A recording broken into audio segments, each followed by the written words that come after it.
El taller o estudio de un pintor es el lugar en el cual trabaja. El término taller lo utilizamos también para describir la forma más común de organizar la producción artesanal y artística desde la Edad Media hasta el siglo XIX. La actividad de un pintor se encuentra a medio camino entre la de un poeta y la de un director de cine.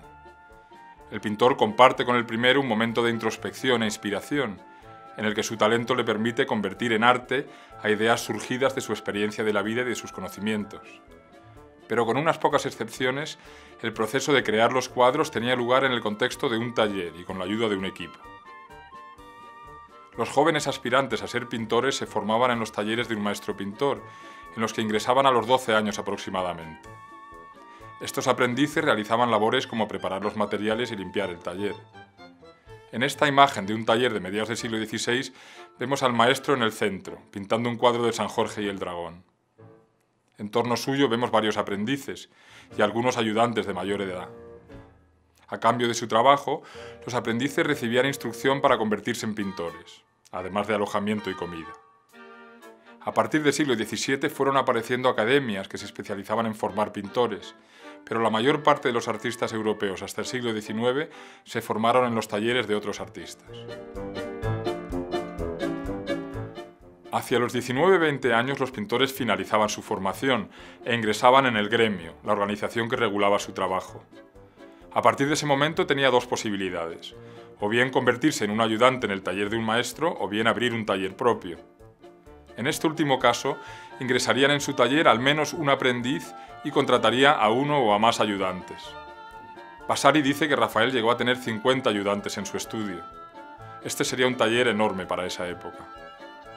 Pensamos que Rubens llegó a tener unos 25 pintores trabajando para él en sus momentos de mayor ocupación, lo cual también supondría un taller de gran tamaño para esa época. En estos casos existían diferentes niveles de ayudantes, con los principales mandando sobre otros. Conocemos un documento en el que se habla de un primer oficial en un taller de la época. Lo más común era que un maestro tuviese uno o unos pocos aprendices y ayudantes trabajando a su servicio. Así sucede en este estudio de finales del XVII que vemos en pantalla. Sentado en una silla, el maestro pinta, apoyando la mano derecha sobre un tiento para mayor estabilidad. Al fondo, un joven prepara unos cepillos y otro parece preparar las pinturas. En la esquina inferior izquierda vemos unas tablas apoyadas sobre un armario. Las tablas poco a poco fueron sustituidas por lienzos como soporte preferido por los pintores. Sobre un taburete, a la derecha del pintor, hay un libro abierto. Seguramente sea un libro de imágenes grabadas que muchos pintores usaban como base para sus composiciones. O podría ser también un cuaderno en el que el pintor hubiese ido guardando bocetos con estudios anatómicos y otras cosas que le eran útiles. Las cajas y los botes que se ven en las repisas y sobre una mesa seguramente guarden las resinas que usaban para hacer los barnices que se aplicaban a los cuadros una vez terminados, y los pigmentos y otros materiales que se usaban para fabricar los colores.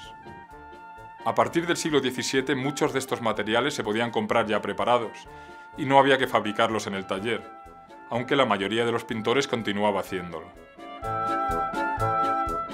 Muchos aprendices llegaban a convertirse en ayudantes, ya fuese en el taller en el que se habían formado o en otro. Según su talento, contribuirían en mayor o menor medida a los cuadros del maestro.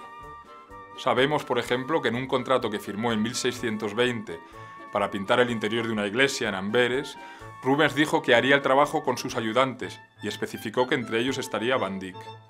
Está claro que este pintor había adquirido un estatus destacado dentro del taller. Algunos ayudantes de los talleres más importantes se convirtieron en grandes artistas. Van Dyck es un ejemplo. Otro es Giulio Romano, que fue discípulo de Rafael.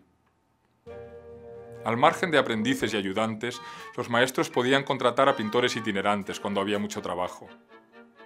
Este tipo de talleres permitía a los maestros maximizar su producción de cuadros. Rafael, a pesar de morir a los 37 años, pintó más de 100 obras, muchas de ellas grandes pinturas al fresco. Esta es una cantidad muy alta para la forma de pintar de principios del siglo XVI. De Rubens aún conocemos cerca de 1500 cuadros. Para liderar talleres tan productivos, un pintor tenía que ser capaz de organizar un equipo y tenía que ser un buen hombre de negocios. Los talleres producían distintos tipos de obras. Había cuadros pintados enteramente por el maestro, en el que los aprendices y ayudantes solo habían ayudado a preparar los materiales. También habría obras realizadas en colaboración entre el maestro y sus ayudantes. Una de las formas en que podía darse esta colaboración era que el maestro dibujase sobre el lienzo los rasgos generales de la composición. Uno o varios ayudantes pintarían la mayor parte del cuadro, y el maestro daría unos toques finales. O también podía darse el caso de que el maestro explicase sus ideas a los ayudantes y proporcionase un dibujo y que el cuadro fuese pintado enteramente por estos. Estos tres tipos de cuadros se consideraban productos de la marca del maestro. Cuadros de la marca Rubens, por continuar con el mismo ejemplo. Pero tendrían un nivel diferente. Uno era un original de mano del maestro. El segundo era un cuadro del maestro y de su taller, y el tercero una obra del taller del maestro. En este detalle de un cuadro de finales del siglo XVIII vemos un lienzo preparado con una capa de color grisáceo, y sobre ella un dibujo con dos figuras. Una de ellas ya está en la fase de ser pintada con colores. Un maestro podía pintar todo, o solo el dibujo y unos retoques finales, o solo el dibujo y nada más. Mirar cómo describe Rubens en una carta de 1618 a un cliente algunos cuadros que tiene a la venta. Cito la carta directamente. Un Daniel en el foso de los leones, todo pintado por mí. Un Aquiles, pintado por mi mejor ayudante y enteramente retocado por mí. Unos leopardos con unos sátiros y ninfas, original de mi mano, menos un precioso paisaje pintado por un muy buen especialista. Los originales se valoraban más que los cuadros hechos en colaboración con el taller, y estos valían más que los hechos por el taller sin intervención del maestro. Había diferencias de precio entre unos y otros, pero eran pequeñas. Otra forma en que un maestro podía usar a sus ayudantes era dedicándolos a pintar partes de los cuadros, como los fondos de paisajes, por ejemplo. Los ayudantes también se dedicaban en algunos talleres a hacer copias de los originales que hacía el maestro. De esta forma, el esfuerzo de hacer un cuadro reportaba más beneficios.